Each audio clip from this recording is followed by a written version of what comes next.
So these are my pepper mix. I use tomato rodo, tatashe shombo. I'm a Yoruba lady, so I love pepper a lot.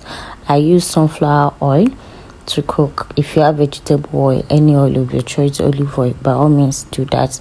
I lost the clip where I added salt to this. Also, guys, you want to add your onions and your pepper together first before putting salt and oil. You see me go in with my onions in a bit. I totally forgot to add onions first, so I later went in again with my onion and salt.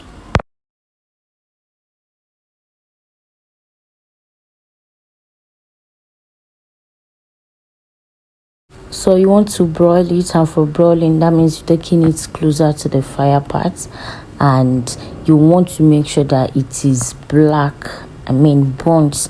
This is where you get that smoky jollof, because that burnt part, your onions, your pepper, everything, although some parts are not black, it doesn't really matter, right?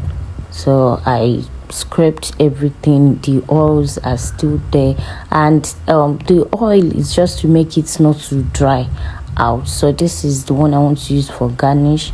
This is 2 onions, small onions or medium sized onions.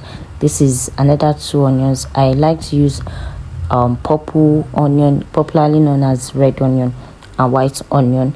So here I'm heating up my frying pan, and you want to heat it up about few minutes, or let's say about a minute or two. Then I went in with my herbs first, which is my curry, thyme and bay leaves. I added half a tablespoon of my ginger and garlic powder. And for smoky on jollof rice, you basically want to use your wooden spoon. You don't want to use normal spoon for this, because it will make it burn before it's cooked, if that makes sense. So you want to use your wooden spoon, wooden spatula, anything wood basically.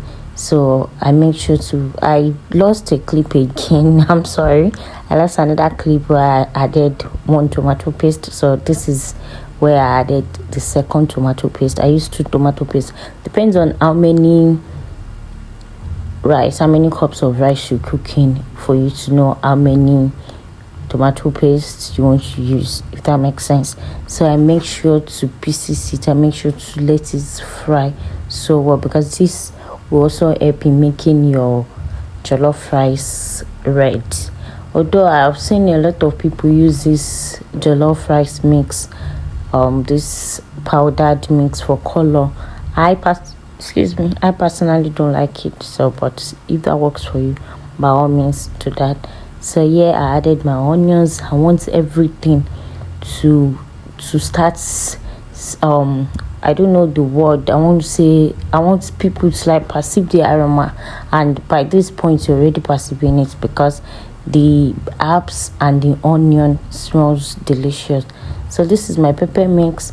I added little bit of water, just little water, and you can see it's still very thick. So I'll go back in to just add water and rinse my blender, then pour it in again.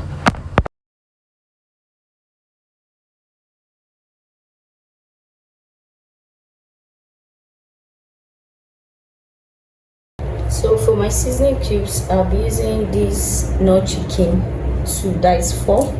I'll be using this tasty cubes chicken.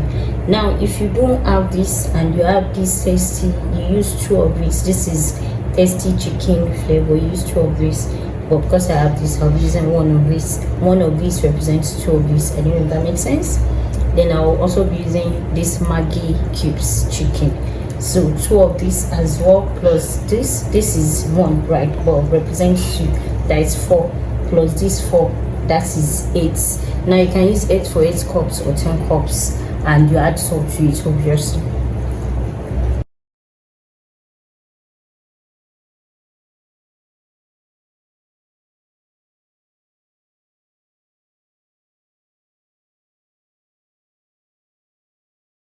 I'm not a fan of salt, so I use little salt.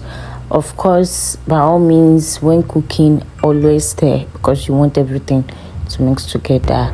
I added water, then I added my rice. I will go ahead and wash another 4 cups. Sorry, this is actually 6 cups because I want to like burn. I don't know if that makes sense. So I'll go ahead to wash 4 more. So 6 plus 4.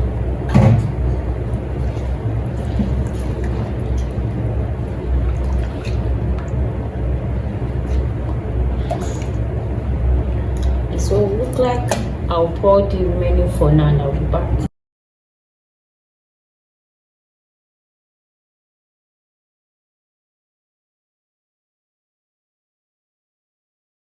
By now you can see the color it's giving already. Like I said, if you want yours to be so red, of course add more tatache and bawa, or you do the tomato paste. So you want to cook this on medium heat, not low heat, not high heat, because you want this to be soft but not too soft. I personally love to use little water, then as time goes on I'll add water to it. Now I'm adding about 3 cups of water to this because it's too hard, and I make sure to stir everything so that the water can go to the bottom as well. You want to use non-stick pots. Of course, if you have the normal stainless steel pots, you can use it. It will also help to burn it, but the only problem is you won't be able to scrape much from the burnt parts to make it that smoky jollof. So I would advise you use non-stick pots so that way you can scrape that down part. I covered it for a few minutes, and this is what we're looking like. It's still a little bit hard, but at this point just make sure to scrape the bottom part to up and as well. I have another video or another method of the charcoal one, how to use charcoal to make your smoky jollof. I don't know if you know it. If you want that video, let me know in the commenting section, and of course I'll put something out. But today I'm not putting charcoal in my rice, I'm only doing the normal one. So I tested it for seasoning, and of course everything it's nice. I don't have to add any salt or season to it. I added my tomato and onion for garnish, and I stirred everything. So now you want to cook on high heat. Cover this and cook on your highest heat.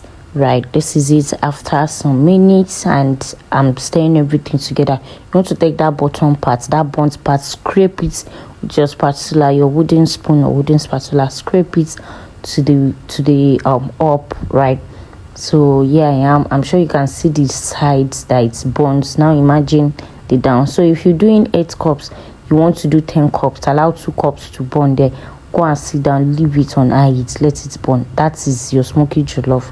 Like I said, if you want me to show you the one I put charcoal in my rice, let me know so that I'll pull something out for you guys. And guys, this is our smoky jollof. See you next time. Bye.